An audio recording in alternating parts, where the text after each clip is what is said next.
Hello everybody and welcome back to another episode of Form Check Friday. I know we've been absent lately. Hopefully everybody checked out that last video we put out to tell you a little bit about what we've been up to. We got some really exciting news coming down the pipeline in terms of Calgary Barbell HQ. And we also released our Calgary Barbell training app. You can click the link in the video description box below for more details on that.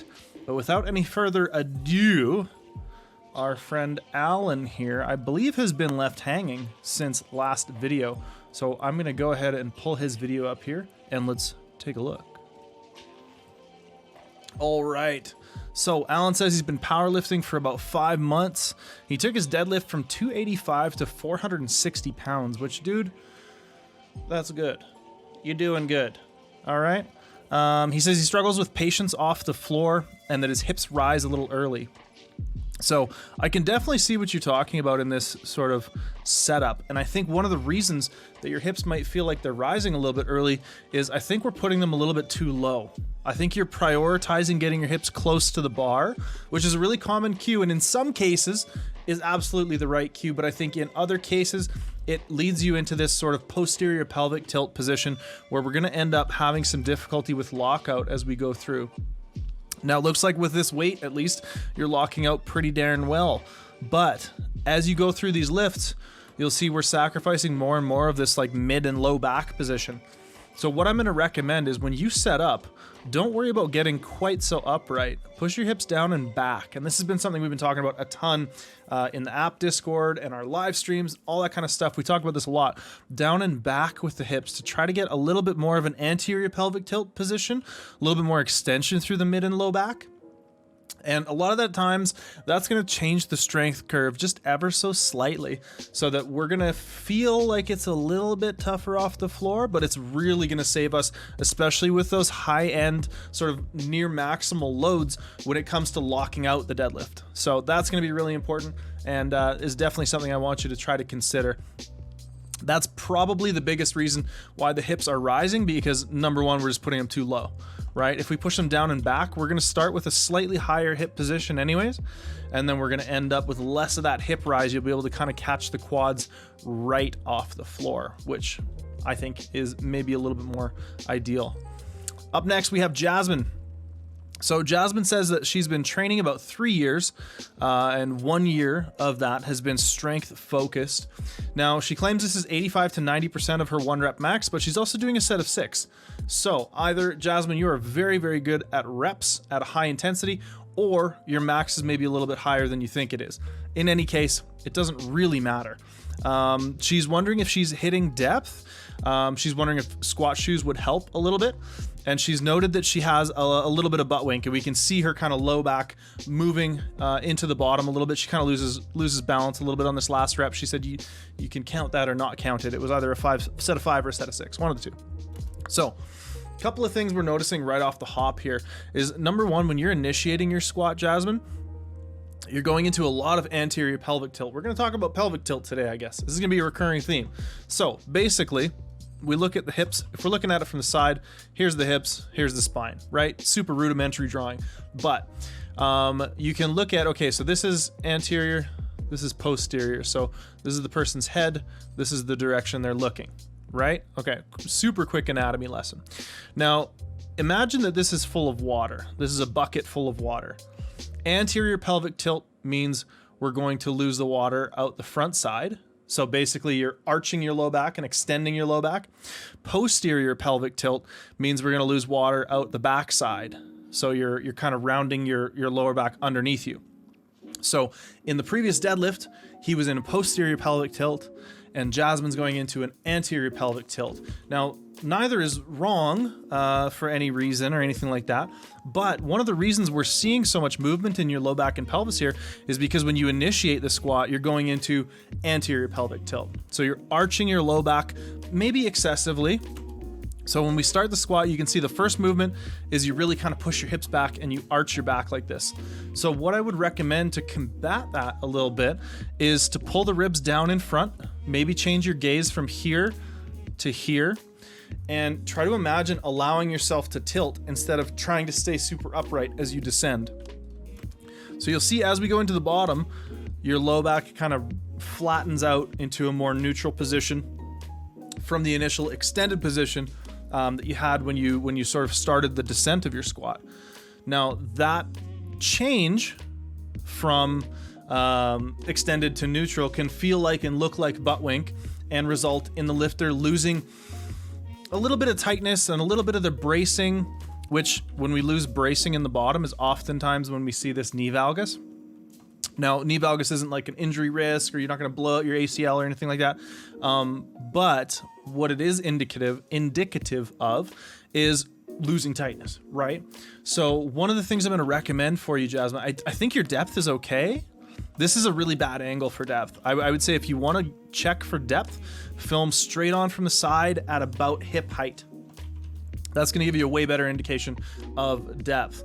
So the thing I'm going to recommend is to, number one, try to brace more ribs down. And when you initiate your squat, imagine just tilting your whole torso instead of arching, right? Don't worry about trying to be super upright.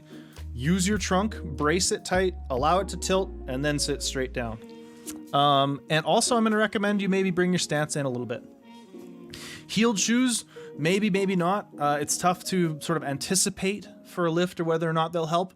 One thing you can do before you buy a pair of like $200 shoes is you can go ahead and just put a little 5-pound plate under your heel to get a little bit of a 1/2 inch effective heel or something resembling that, and see if that makes your squat feel a little bit more comfortable. If it does, hey, you might be onto something. So that's gonna be my advice for you there, Jasmine. I really do hope that helps you. Next up, we have Jack doing some bench press. So Jack, shout outs to Sweden. Jack's from Sweden. And he says that he struggles with heavy bench press. He says he can't seem to find his lats and struggles with sort of the overall feeling of the bench. And he's wondering if his technique is part of what's holding him back. When he goes heavy, it just doesn't feel very good. And Jack, yeah, I would say there are probably at least a few technical corrections that we can make here. So, number one, my man, right here, before we unrack, I want you to work on setting your upper back up. What I would recommend is we have a couple videos on the channel that are all about the bench press and setup and that kind of stuff. And I think you would benefit a lot from watching some of those. So let's, number one, try to pull your shoulder blades together like you're trying to pinch the middle of your back with your shoulders.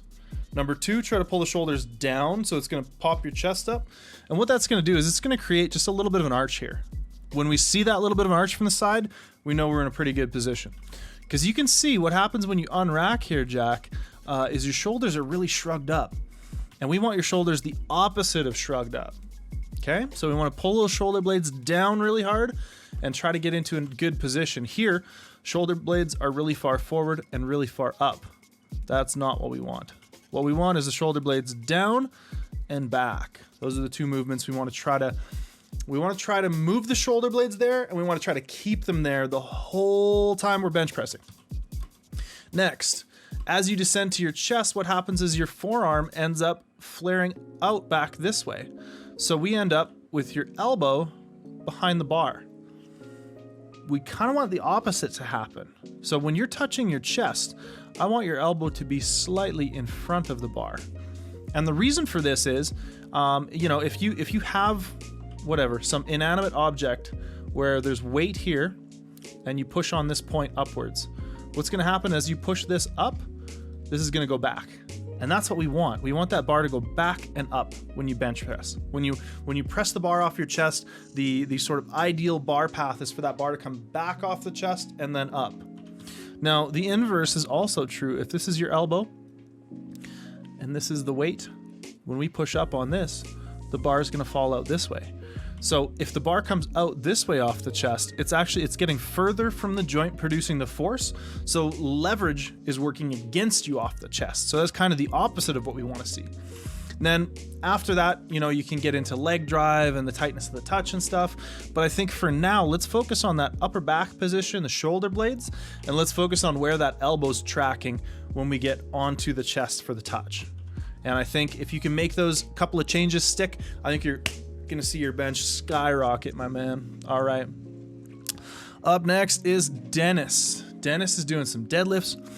Now, Dennis says he's been training for about 6 years, but I think he's been kind of out of action for a little while. He had a hernia and wasn't really able to train his legs for a while there, he was saying. So this is 145 kilos for a set of 4 at 7 RPE, and he says he's really struggling to get his hips into the right position. So he notices that his back is rounding a little bit, and that his hips are rising a little too quickly off the floor. So number 1, Dennis. I apologize, Dennis. So Dennis, if we're going to continue pulling conventional, and I might try to change your mind on that, what I'm going to get you to do is try to bring your shoulder blade just back a little bit, bring your hips down a little bit, and let those knees forward a little bit, right? So we can imagine your back position going from here to here. Not a huge change. Just try to like lever yourself back against the bar. A good tip for the deadlift is that if the bar wasn't there, you should feel like you would almost fall over. You'd be on the verge of tipping backwards when you're setting up for your deadlift. So what we're seeing here is you're pulling pretty much a stiff-legged deadlift, which there's nothing wrong with, but generally if we want to maximize the leverage advantage of a conventional deadlift, we want to try to get a little bit more upright so that we can use the quads and really kind of get that feeling of leg pressing the floor away like I always talk about. So that's going to be my recommendation there, is to try to sit down and back a little bit so that we can get just a slight bit more upright. Now, one of the reasons you might be finding it difficult is because your stance may be too narrow. We see this a lot. If the stance is too narrow, your quads are going to run into your torso, right? We want the stance at a point where we can get those quads kind of out of the way, and then we can pull the hips down into position. Once the quads are out of the way, once the knees are out of the way, then we can often get into a bit of a better position just kind of right away. So it's tough to say from the side, but I have some intuition or some feeling, some sort of historical data, anecdotally at least, that if we looked at this from the front, you might be a little too narrow for your frame. The other thing I'm going to recommend, and y'all should have seen this coming, maybe try sumo. It's good for you. It feels good. Sometimes it makes sense if you're struggling with conventional. Just try sumo. Anyways, those would be probably my biggest recommendations, because your timing and things are good. You're pushing the bar off the floor. We're maybe a little on the toes. So that would be another indicator of how to pull into good position with your conventional, is try to bring your weight back on your heels a little bit more. We can see if we watch the toes throughout this set, or if we watch the heels throughout this set, as the bar's coming up off the floor, you're often way out on your toes and you're not settling onto your heels until you're finishing the lift. So that would be my other recommendation, is to, it'll kind of go hand in hand with that, like get yourself behind the bar, feel like you're almost going to fall backward, etc. More weight on your heels, you're going to pivot everything back, and it's going to feel very good, my friend. All right. Up next is Elizabeth. Elizabeth doing some squats here. Okay, so Elizabeth says that her lifting history is rather minimal. She lifted for a while, I think she said in college, and then kind of just got back into lifting. This is her first real program. So sick. Welcome to the club. Keep it up. This video is 135 pounds for 3 sets of 6. So this would be one of her sets of 6. And she says she gets some issues with hip flexors pinching when she gets to depth. She says with lighter weights, she can get to depth no problem. But when it gets heavier, she gets a little bit of that pinching. And honestly, Jasmine, I'm going to get you, or Elizabeth, I'm going to get you to take into account a lot of the cues that I gave to Jasmine earlier, because we're seeing a lot of those same sort of tendencies to really go into this arched position with the low back. So when you're descending into the squat, try not to arch that back, right? Imagine pulling your ribs down on top of your abs really, really tight, and then kind of pushing your obliques out to the side, right? We want to so if you breathe out all of your breath, all the way, more, breathe out more, all the way out, and then hold that contraction that you get from exhaling all of your breath, and then breathe into that. That's how we brace. Quick little tutorial on some Valsalva maneuver there. But what happens is we lose a lot of that contraction and a lot of that tightness and bracing when we go into these overly extended positions. Now, obviously there are edge cases for this. In some cases, lifters will go into a fair bit of extension intentionally and it works for them. In this case, especially if you're getting pinching in your hip flexors, that's something that I've really commonly seen in people who have that overextended pattern and really are trying to resist sitting back. So that would be the next cue I would give you, is pull those ribs down, and as you sit, think about reaching your butt back and down. Allow yourself to put some weight on those heels. Don't worry about staying so upright. Push your hips back. Allow yourself to lean. Right now you're kind of like this. Let yourself lean as you go through the squat. And I think you'll find a lot more comfortable bottom position. Go ahead, search Calgary Barbell Liz Craven. We did a great video with a fantastic squatter, and she taught me how she braces, and it's very much the style I'm trying to describe to you here. She has some different cues than maybe what you've seen on the channel before, so I always will recommend lifters go check that out. I think she's a great resource and did a great job with that video that we had her here in Calgary for. So yeah, hopefully, I think honestly, bracing is probably the biggest thing here. It looks like you're in good control. It looks like you have good tempo and pacing. Your upper back position staying really well put together. So there's a lot of really good things happening in the squat, but I think that pinching and difficulty with depth is mostly stemming from that sort of overextended bracing. All right, our last submission today is Martin. Now, Martin's been working on control in the bottom position. He's gained some weight over the last little while, from 185 to 207 pounds. So nice work on the bulk there, buddy. And this is 245 for 5. He says this is about 79% of his estimated max. So I want everybody watching right now to go down into the comments section below and leave some constructive criticism for our good friend Martin here, and let us know what you think he can do to improve his bench press. And also, if you like what we did today, if you like these videos, think about joining up for the Calgary Barbell Training app. Right now we have it on 40% sale. You get that price for life, 40% off if you use the code EARLYBIRD. Again, the link for that is in the description box below. You get access to 10 programs, training log, private Discord for form checks, private live streams, all those kinds of things. It's definitely 100% worth it. So we would love it if you came and joined that community and checked it out. Other than that, we're going to call it a day. So thank y'all. We'll see you next Friday, or whenever Friday comes around that we have another one of these videos for you. Thanks for tuning in, and take care.